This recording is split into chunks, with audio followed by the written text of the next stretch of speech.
ጤና ይስጥልን የሪያሊቲ ሚዲያ ተከታታዮቻችን ለዕለቱ የተዘጋጁትን መረጃዎች ይዘንላችሁ ቀርበናል። በቅድሚያም የምንመለከተው ንጹሃን ዜጎችን አሳፍረው በነበሩ 3 የህዝብ ማመላለሻ አውቶቡሶች ላይ በተከፈተ ድንገተኛ የተኩስ ሩምታ ከ20 በላይ ሰላማዊ ሰዎች ህይወታቸውን በግፍ ተነጥቀዋል። ሙሉ ወታደራዊ ታጣቂዎች ባሉበት የጉዞ መስመር ላይ ይህን ያህል እልቂት መፈጸሙ በአካባቢው ያለውን የደህንነት ስጋት ምን ያህል አሳሳቢ ደረጃ ላይ እንደደረሰ ቁልጭ አድርጎ ያሳያል። የጥቃቱ አውዳሚነት በሟቾች ቁጥር ብቻ የሚያበቃ አልነበረም። የዓይን እማኞች እና የአካባቢው ነዋሪዎች በከፍተኛ ድንጋጤና ሀዘን ውስጥ ሆነው እንዳስረዱት በታጣቂዎቹ ከባድ የተኩስ ሩምታ ቢያንስ 40 የሚደርሱ መንገደኞች ላይ ከባድና ቀላል የአካል ጉዳት ደርሷል። በደም የተጨማለቁትና በህይወትና ሞት መካከል የሚታገሉት እነዚህ ወገኖች አፋጣኝ የህክምና እርዳታ ለማግኘት ወደ አሶሳ ሆስፒታል መወሰዳቸው ተገልጿል። ከዚህም የከፋው ደግሞ በዚሁ የሞት ቀጣና እና የአካል መቆረጥ የተረፉ በርካታ ንጹሃን ተጓዦች በታጣቂዎቹ ታግተው ወደማይታወቅ ስፍራ መወሰዳቸው ነው። የታጋቾቹ ቤተሰቦች አሁን ያሉበት የጭንቀትና የፍርሃት ስሜት ክልሉ አሁንም ካለበት የሰብአዊ ቀውስ አዙሪት አለመውጣቱን በግልጽ የሚያስተጋባ ነው። ይህንን አሰቃቂ ድርጊት የፈጸሙት አካላት ማንነትን በተመለከተ በአካባቢው ነዋሪዎች ዘንድ ጠንካራ ግምቶች እየተሰነዘሩ ይገኛሉ።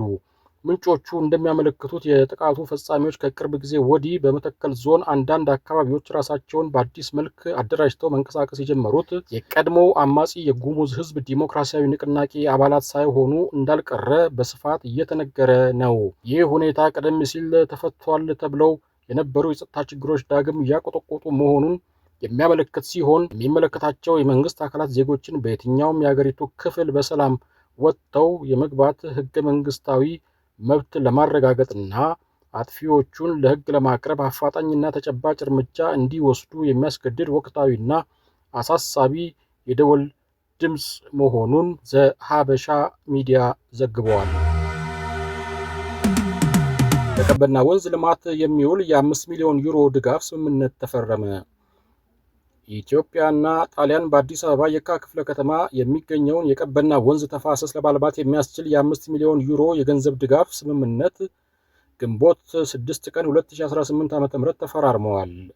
ይህ የቀበና ወንዝ ገባር ወንዞች ልማት ፕሮጀክት በአዲስ አበባ የውበትና የአረንጓዴ ልማት ቢሮ አማካኝነት ለሚቀጥሉት 24 ወራት የሚተገበር ሲሆን ዋና ዓላማውም የወንዙን ተፋሰስ ስነ ምህዳር ወደ ነበረበት መመለስና የአካባቢውን ማህበራዊ ገጽታ መቀየር ነው።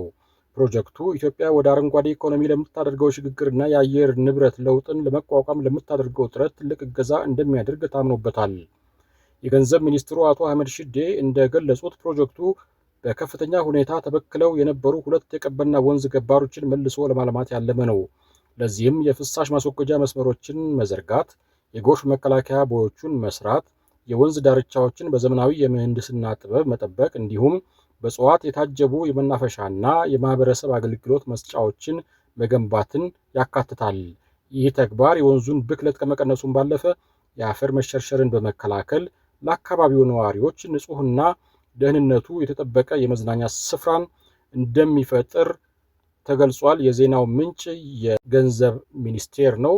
ሆኖም በአካባቢው ላይ ያሉት ነዋሪዎች ይነሳሉ። የካሳ አከፋፈል ጉዳይ እንዴት ይሆናል በሚል የተሰጠ ምንም አይነት መረጃ ለጊዜው አልተገኘም። ወደፊት ሲገኝ የምናቀርብ ይሆናል። ለጊዜው ያለን መረጃ እንግዲህ ይሄን ይመስላል። ለዕለቱ የተዘጋጀው መረጃ እዚህ ላይ ተጠናቋል። በሌሎች ዝግጅቶች ተመልሰን እስከምናገኛችሁ ድረስ በሰላም እና በጤና ቆዩን። ሰብስክራይብ፣ ላይክ፣ ሼር ማድረግንም እንዳትዘነጉ እናሳስባችኋለን። መልካም ጊዜ